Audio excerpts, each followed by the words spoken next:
Miguel de la Madrid Hurtado fue un político, abogado y economista mexicano. Nació en Colima el 12 de diciembre de 1934. Estudió en la Facultad de Derecho de la UNAM. Como pasante, ingresó a trabajar en el Banco Nacional de Comercio Exterior. Fue en 1981 cuando fue postulado como candidato a la presidencia por el PRI. Obtuvo la presidencia en las elecciones del 4 de julio de 1982. Cuando llegó al poder, se enfrenta a un México en las peores condiciones económicas, después de su antecesor José López Portillo. Había una inflación económica. En consecuencia, la deuda externa iba en aumento, el precio del petróleo era inestable, había una fuerte crisis en las industrias y por ende los empleos informales también iban en aumento. El neoliberalismo tiene varias definiciones. Movimiento de actualización del liberalismo, aparecido después de la Primera Guerra Mundial, que limita la intervención del Estado en asuntos jurídicos y económicos. Corriente económica y política capitalista, inspirada y responsable del resurgimiento de las ideas asociadas al liberalismo clásico. Las características del neoliberalismo son apertura de fronteras a mercados internacionales, mayor productividad y competitividad de la industria, reducción de la participación estatal en la economía. Sus problemas: carencia de infraestructura necesaria para la inserción a los mercados mundiales. Se compite como país subordinado y no en igualdad de circunstancias. Algunas medidas económicas son dictadas por organismos como FMI o Banco Mundial. Sus beneficios son acceso a mayores mercados, mayores inversiones en el país. Cuando Miguel de la Madrid tomó la presidencia en 1982, el país se encontraba en una grave crisis económica y existían grandes descontentos sociales.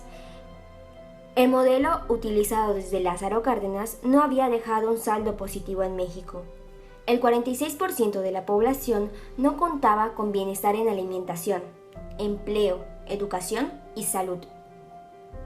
La mayoría de ellos estaban ubicados en zonas rurales. En 1980 se incrementó la demanda de empleo. El gobierno no pudo solucionar el problema, dando como resultado el incremento de la economía informal, el desempleo, la emigración hacia el exterior, especialmente Estados Unidos, y la delincuencia. Pero el sector empresarial sí recibió apoyo del gobierno con subsidios fiscales y protección arancelaria, que es la utilización de los aranceles como medio para fomentar la economía nacional, protegiéndola de la competencia exterior. Características del gobierno neoliberal. En su gobierno, el gabinete se integró por tecnócratas, es decir, personas con poca experiencia política, pero una sólida formación técnica, con estudios a nivel maestría y doctorado. Muchos eran extranjeros, economistas, ingenieros, administradores. Estaban basados en la corriente económica inaugurada por Friedrich y Milton Friedman. Orientaron la política económica de México hacia la reducción del gasto social y la privatización de empresas públicas. Entre las principales políticas del neoliberalismo, destaca la política monetaria restrictiva, es decir, aumentar las tasas de interés o disminuir la oferta de dinero. Las políticas fiscales restrictivas se refiere a aumentar los impuestos sobre el consumo y reducir los de la producción y los de renta, eliminar regímenes especiales y disminuir el gasto público. Uno de los puntos fundamentales de ese modelo se sostiene que tanto la liberación para el comercio como para las inversiones impulsan el crecimiento y la distribución de la riqueza. Otra característica fundamental es la privatización. El neoliberalismo cree que al privatizar, las empresas tendrán a ser más efectivas y productivas que si son públicas. Asimismo, el Estado no debe intervenir para que sea más efectiva la ganancia y que el sector privado pueda generar la riqueza. Los principales problemas del neoliberalismo. Las medidas resultaron insuficientes para corregir los desequilibrios económicos, ya que la deuda externa, la inflación y la devaluación de la moneda frente al dólar seguía en aumento. El Estado no aumentó los salarios a los trabajadores. La introducción de mercancías baratas del extranjero, dando como resultado que las pequeñas y medianas empresas no puedan competir con productos internacionales, haciendo que los ricos se vuelvan más ricos y los pobres más pobres, ya que solo interesa la economía del Estado. Muchos se ponen en duda sobre los beneficios del neoliberalismo. Sin embargo, a nivel de Estado se puede observar que reduce el riesgo de la devaluación y la inflación. También la introducción de maquinaria y tecnología.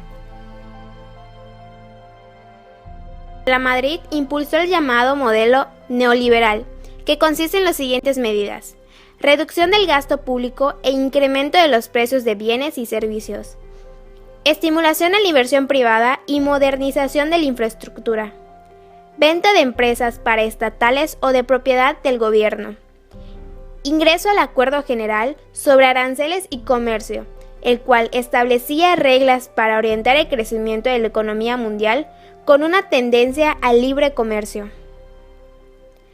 Dichas medidas resultaron insuficientes para corregir los desequilibrios económicos. Ante el sostenido incremento de la deuda externa, de la inflación y la devaluación del peso al dólar, en 1987 se optó por establecer el Pacto de Solidaridad Económica con la finalidad de que los diversos sectores productivos, como empresarios, obreros y campesinos, se adoptaran compromisos comunes para apoyar la recuperación económica. Las dos medidas aplicadas por Miguel de la Madrid Hurtado para hacer frente a la crisis política del país fue: abanderó la llamada renovación moral a través de la política de austeridad y el combate a la corrupción. En este marco, se promulgó la Ley Federal de Responsabilidades de los Servidores Públicos, con el propósito de definir públicamente las obligaciones de los funcionarios. Se llevó a cabo el encarcelamiento de diversos funcionarios acusados de corrupción, como Jorge Díaz Serrano, director general de Pemex, y Arturo Durazo, ex jefe de policía del Distrito Federal. Miguel de la Madrid Hurtado fue el presidente en turno cuando el terremoto de 8.1 grados Richter sacudió a México el 19 de septiembre de 1985. Habitantes de la Ciudad de México salieron a las calles para ayudar a los sobrevivientes, así como de inmediato organizaron donaciones como lámparas, cobijas, cascos para mover los escombros de los edificios que se derrumbaron por el movimiento telúrico. Sin embargo, la reacción por parte del gobierno no fue la esperada.